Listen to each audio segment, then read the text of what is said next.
ሰላም ጤና ይስጥልን ውድ የቻናላችን ቤተሰቦች የሰዓቱን አጫጭር ዜናዎች ይዘን ቀርበናል። ከሰዓቱ አጫጭር ዜናዎች ጋር ቢቮይ ነኝ፣ አብራችሁን ቆዩም። ለዛሬ በያዝናቸው ዜናዎችም የእስራኤል ጦር በጋዛ በፈጸመው ወታደራዊ ዘመቻ አዲሱን የሐማስ ወታደራዊ ክንፍ አዛዥ መሐመድ ኦዴህን ትናንት ማክሰኞ መግደሉን አስታውቋል። ይህንን በተመለከተ ዝርዝር መረጃውን ይዘናል። የሆርሙዝ የሰላም ስምምነት ረቂቅ መዘጋጀቱንና የትራምፕም አስቸኳይ ስብሰባም መጥራታቸው ተሰምቷል። ይህንን በተመለከተም ተጨማሪ መረጃዎች አሉን። እስራኤልና ኢትዮጵያ ለግብጽ ዋነኛ የስጋት ምንጮች ናቸው ሲሉ መሐመድ አርዲ ወይም ደግሞ የግብጽ የቀድሞ የውጭ ጉዳይ ሚኒስትር ተናገሩ። ይህንን በተመለከተ ተጨማሪ መረጃዎችንም ይዘናልም። የአላማጣም ቤት ለቤት ትጥቅ ማስፈታትና ወታደራዊ ዝግጅት መጀመሩ ተሰምቷል። ይህንን በተመለከተም ተጨማሪ መረጃ ይኖረናል። አብራችሁን ቆዩም።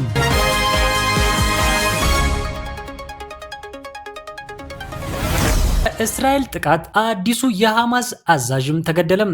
የእስራኤል ጦር በጋዛ በፈጸመው ወታደራዊ ዘመቻ አዲሱን የሐማስ ወታደራዊ ክንፍ አዛዥ መሐመድ አዴህን ትናንት ማክሰኞ መግደሉን አስታውቋል። ግድያው የተፈጸመው የቀድሞ አዛዥ ኢዛ አልዲን አልሃዳድ በእስራኤል ከተገደለ ከ10 ቀናት በኋላ መሆኑ ተሰምቷል።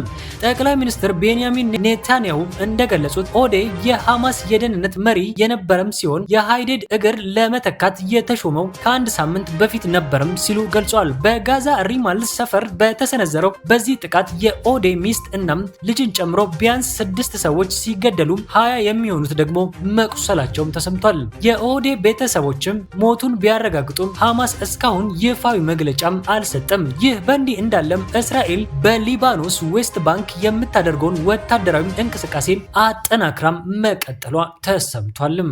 የሆርሙዝ የሰላም ስምምነት ረቂቅ መዘጋጀቱንና የትራምፕ አስቸኳይ ስብሰባ መጥራቱ ተሰማም። ቴሄራን ከአሜሪካ ጋር ሊደረግ የሚችል የኢስላማባድ የመግባቢያ ማዕቀፍ የተሰኘም ረቂቅ ሰነድ ማግኘቷን የኢራን መንግስት ቴሌቪዥን ማስታወቂያውን ገልጿል። ስምምነቱም የአሜሪካ ጦር ከአካባቢው እንዲወጣም፣ የባህር ኃይል እገዳው እንዲነሳና የሆርሙዝ ባህረ ሰላጤ ሙሉ በሙሉ ተከፍቶ የንግድ መርከቦች እንቅስቃሴም በኢራንና በኦማን የጋራ ቁጥጥር ስር ወደ ቀድሞ ሁኔታ እንዲመለሱ ያለመ ነው ተብሏል። የኢራንም አቋም ማዕቀፉ ገና ያልተጠናቀቀ በመሆኑ ቴህራን ተጨባጭ ማረጋገጫም እስካላገኘች ድረስ ምንም አይነት እርምጃም እንደማትወስድ አስታውቃለች። አሜሪካም በበኩሏም ከኢራን ጋር ያለው ውይይት በቀጠለ በዚህ ወቅት ፕሬዝዳንት ዶናልድ ትራምፕ ረቡዕ ዕለት የካቢኔ አባሎቻቸውን ለአስቸኳይ ስብሰባ መጥራታቸውም ተገልጿልም። እስራኤልና ኢትዮጵያም ለግብጽ ዋነኛ ስጋት ምንጮች ናቸው ሲሉ መሐመድ አርዲ የግብጽ የቀድሞ የውጭ ጉዳይ ሚኒስትርም ገለጹ። ሚኒስትሩ በአል አረቢያ ቲቪ ቀርበው ግብጽ በአሁኑ ወቅት ከሌሎች ወገኖች ጋር የጎላ ጠላትነት የሌላት ቢሆንም እስራኤልና ኢትዮጵያ ግን ቀጥተኛ የደህንነትና የጥቅም ስጋት ሊሆኑ እንደሚችሉም ገልጸዋል። በቀረበው ትንታኔ መሰረትም ጠላት ከሚለው ቃል ይልቅ ሁለቱ ሀገራት በአሁኑ ወቅት የግብጽ ዋነኛም ስጋት ወይም የአደጋ ምንጮች ተደርገው ሊወሰዱ እንደሚገባም ተገልጿል። በአንጻሩም ግብጽ በአፍሪካ ቀንድ ቀጠና ካሉ ሌሎች ሀገራት ጋር ያላትን ግንኙነት መልካምና ጠንካራ ስትራቴጂካዊ መሰረት ያለው መሆኑንም ጠቅሰዋልም። በተያያዘም ዜና ግብጽ በኤርትራ የዩኒቨርሲቲ ቅርንጫፍ ልታቋቁም መሆኑ ተሰምቷል። የግብጽ ዩኒቨርሲቲዎች ከፍተኛ ምክር ቤት በኤርትራ የካይሮ ዩኒቨርሲቲ ቅርንጫፍ እንዲከፈት በይፋም አጽድቋል። ውሳኔው ካይሮ በአፍሪካ ቀንድ ያላትን የትምህርት ትብብር ለማጠናከር ተደራሽነቷን ለማስፋት ያሰበችበት እርምጃ መሆኑም ተገልጿል። ከፍተኛ ትምህርት ሚኒስትር አብዱልአዚዝ ኮንሱዋብ የትምህርት አገልግሎትን ወደ ውጪ የመላክ ስትራቴጂ ጥረቶችን በተፋጠነ ሁኔታ መተግበር እንዳለባቸውም አሳስበዋል። ይህ በትምህርት ዘርፍ የተደረገው ስምምነት ለአካባቢው ተማሪዎች አዲስ እድል የሚፈጥር ቢሆንም በአፍሪካ ቀንድ ካለው ወቅታዊ የጂኦፖለቲካዊ ውጥረት አንጻር ካይሮ በቀጠናው ያላትን የዲፕሎማሲና የስለላ ኃይል ተጽዕኖ ለማሳደር የሚደረገው ስትራቴጂካዊ እንቅስቃሴ አካል ተደርጎም እየታየም ይገኛል የተባለው። ወደ ሀገር ውስጥ ዜናም ስናመራም በአላማጣም ቤት ለቤት ትጥቅ ማስፈታትና ወታደራዊ ዝግጅት መጀመሩ ተሰምቷል። በአላማጣ ከተማ የሚገኙ የህወሓት ሰራዊት አባላት ቤት ለቤት በመንቀሳቀስ የቀድሞ የጸጥታ አካላት ሚሊሻዎችን፣ ታጣቂ ግለሰቦችን ትጥቅ የማስፈታት ስራ መጀመራቸውን የአካባቢው ነዋሪዎች ገልጸዋል።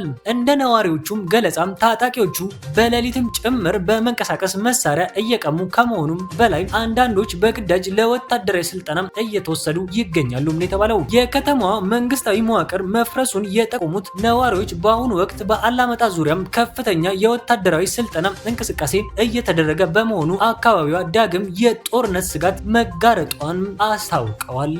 የነጌታቸው ረዳ ዴሞክራሲያዊ ስምረት ፓርቲም በወቅታዊ ጉዳዮች ላይ መግለጫ ሰጥቷል።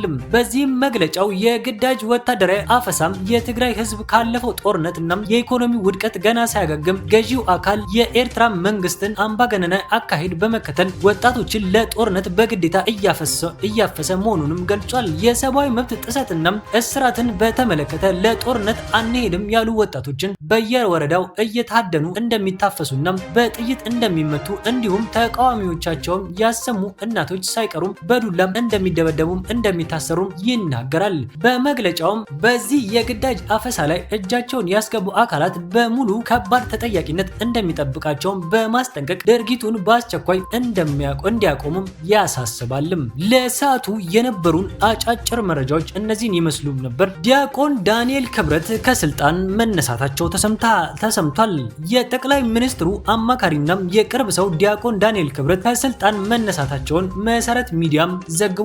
ዲያቆን ዳንኤል ክብረት የፋና ብሮድካስቲንግ ኮርፖሬሽን የቦርድ ሰብሳቢ የነበሩ ሲሆን ከተቋሙ ሰራተኞች በተነሳባቸውም ቅሬታ ምክንያት ከቦርዱ ሰብሳቢነታቸውም ተነስተዋል ሲል የዜና ጣቢያው ምንጮቹን ጠቅሶም ዘግቧል። በምትካቸው የኮሚኒኬሽን ሚኒስትሯም ወይዘሮ እናት አለም መለስ ተተክተዋል ያለም ሲሆን ይህን የስልጣን ሽግሽግ በተመለከተም ከፋና ብሮድካስቲንግም ሆነም ከመንግስት በኩል የተባለም ነገር የለም ተብሏልም። ለሰዓቱ የነበሩን አጫጭር መረጃዎች እነዚህን ይመስሉ ነበር። ለቻናሉ አዲስ የሆናችሁ ቻናሉን ላይክ ወይም ሰብስክራይብ በማድረግ የቤተሰብ አባላት እንድትሆኑ በአክብሮት ጠይቃለሁ። እስከዛውም መልካም ጊዜ